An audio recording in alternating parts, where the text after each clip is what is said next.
Well, welcome to the channel. I'm not sure if you've been watching this channel or keeping up with it or getting confused what I'm doing. Well, join the club, so am I. I brought this Austin, which I'll show you in a minute. Let's turn some lights on. I brought this Austin A30 about a year or so ago, and I thought what I'd do, I'd restore it because it was in a bit of a bad state. So I've done a lot of fabrication on it. I've done all the wings, seals, blah blah blah, all that lot. And then I decided, I don't know why, I decided to buy an MG TF. I think it's because it's cheap and it's local. Anyway, I brought that and I thought, I'll store that, get that on the road, it'll be a bit of a toy to play around in the summer. Well, everything didn't really go that well. I started doing the MG, I've done the seals, and what else I do? Loads of other bits and pieces. But unfortunately, it started getting worse. As I sort of looked at the mechanical side of it, all the ball joints have gone, everything was so rusty. What the previous owner had done, it actually undersealed it or used that wax seal on it, but sprayed it from underneath. So only like 2/3 or I'd say, well, 3 sides of the box sections were done, and the top was actually rusty. So what I thought I'd do in my wisdom is take the engine out of the MG, which I can show you now. Hang on a sec. Right, the engine, I've actually taken it out of the MG, which is a real pain in the arse to do, because what you're supposed to do is drop the subframe down with the engine on. I didn't really have that much room initially. The car was actually, believe it or not, was in this garage here. I didn't have the room, so I thought, well, the car's scrap anyway, so I'll take the engine out from the top, which I did. I'll show you, I'll go take it outside and show you what I did. Now, this is the engine out of the MG. It looks quite big, but I measured it, it does go in. So I've just been playing around with sort of manifold bolts and all things like that while I'm sitting there. Nice sitting down job. Now let me show you where it's going to go. Right, that's where I think it's going to go. I might have to widen these chassis rails, which are down here. These are only just resting in at the moment. So all this lot here, I'm going to cut it all out. I've got some more of this tube, but I didn't really want to cut these out. But we'll see how we get on. So the plan is to cut all this out, cut up to here, leave a little bit at the top for a bit of strength. Once that's all removed, also the back I've got to do. I'll take all the back out as well, cut all that down, so the whole lot will be taken right out, so all will be empty. I'll take the fuel tank out, throw that away. And then the plan is I'm going to set the engine up in there, exactly where I want it, because I want to keep the obviously the centre's got to be the same. So let me just show you how I'm going to do it. I think I'm going to do it. Right, these are the output. There, you can see there, that's where the drive shafts go. One there and one the other side. Over down now. Oh, you can see it. No, you can't see it, but he's down there. These are the drive shafts that come out. Obviously, they've got to be cut. So my cunning plan is going to be, if I have to explain really, get the engine roughly where I want it. Then with the spliners in there, I'll get a piece of bar and machine it down. So it's a nice push fit in there. Same the other side. And then when I've done that, I can machine the other end down. So it goes through these hubs. These are the hubs I've taken off. So that hub I slide on. Then I can put the wheels on and get the wheels exactly where I want them. And they'll just be resting on that piece of bar. Then all I've got to do is level up the hubs. Like so. And these are the pieces I actually took off the car. But I'm sure I can utilise it somehow. So that's pretty much what I'm going to do. Obviously there's quite a few bars and linkages I've got to shorten and cut and whatever. I think in the first instance, once I get the engine where I want it, and I get the piece of bar on it, and the bar comes up through here, then that's obviously, they're all in line. Then I've just basically got to send it upright. Well, it will be upright. Because it could be sort of like that or like that. Then once that's in position, then I can start making some mounts for these. And then with that, I've got to do the engine mounts. So the engine mounts are here. You might have noticed I've cut it off. I'm going to take a saw for it because the bolts said, no, I don't want to come out, but it did come out. Well, it didn't come out. I just sawed it off. There's the other piece down there. And the other engine mount is at the top. There's only my gloves. Oh, right, which is here, and there's another engine mount somewhere underneath. I can do that later, but that is the cunning plan so far. I was going to do the put the subframe in. If I take you outside and show you the condition of the subframe, you probably realise why I'm not doing it. So let's have a quick pop outside and I'll show you the subframe. What I did actually do as well, I took out the wiring harness. What's that, £9.99? I know that was. I'll take out the wiring harness from the MG. That's the ECU. And while I've done, I started cutting some of the wires out that's not needed, like for electric windows and all random stuff like that. And I'm actually left with a thinner loom now. But I've kept the arm on it. Well, these are the shocks that come off of it. See how rusty they are? Just at the bottom. They're terrible, aren't they? And the ones I'm going to put on. Oh, it's my glove there. Oh, that was. These gas shocks, which I've had for quite a long time, but what I might have to do is uprate them, put some bigger springs. I don't know what poundage they are, but I can soon look into it and get a brush out of the way, might be able to see it. Yeah, so I'm going to put them on, and the mounting for them was there, I think it was. But like I say, the only bit I'm really going to use is this piece here, because obviously there's the taper for the top ball joint. Top ball joints are all free. I've loosened them all up.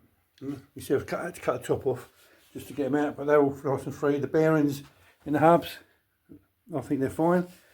So we'll leave them be for the time being. Let's pop outside and I'll show you what we're doing. If you've got any other ideas about sort of mounting the engine, let's give us a shout.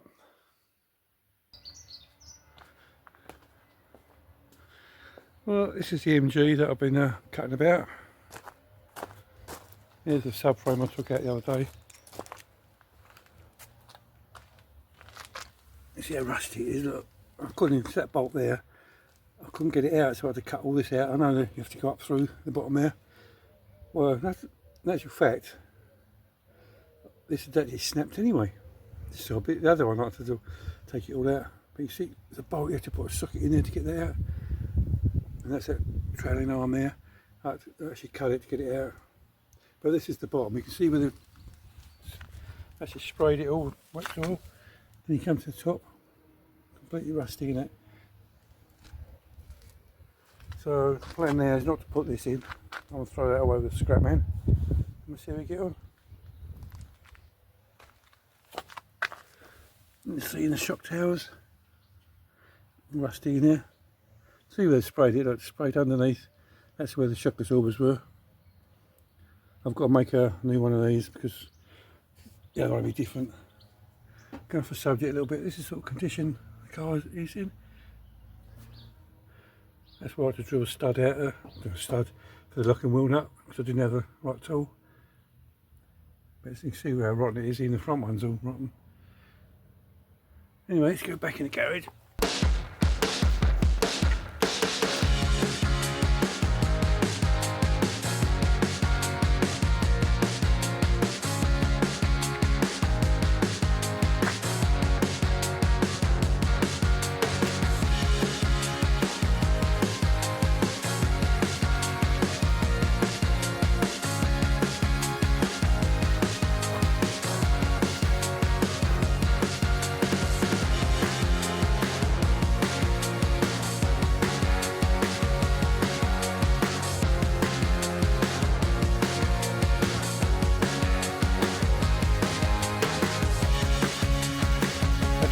Cut the body out so I can get the engine out.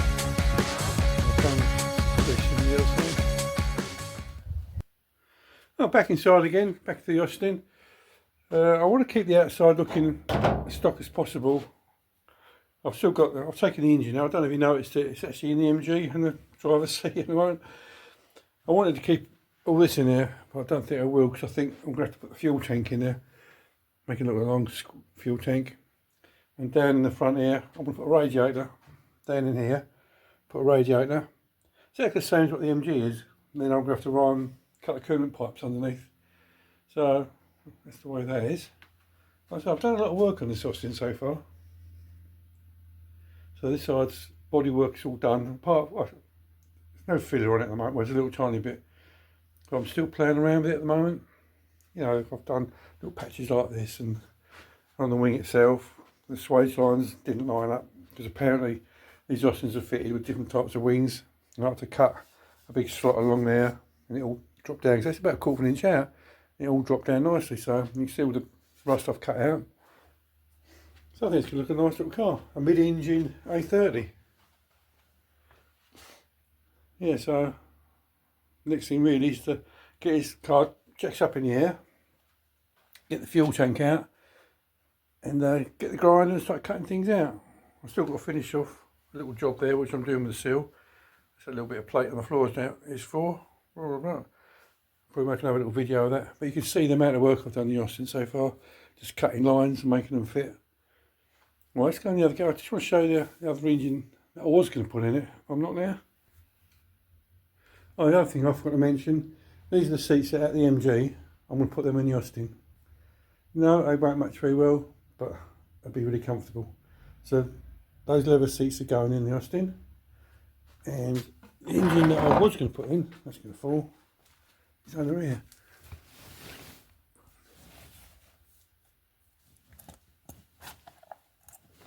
This is.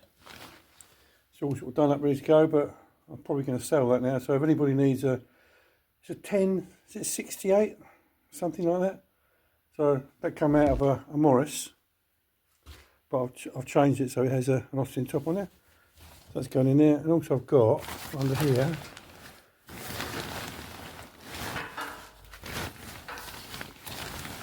a set of mini lights. There's two there, the other two on the car, they're sort of gold. So what I intend to do, so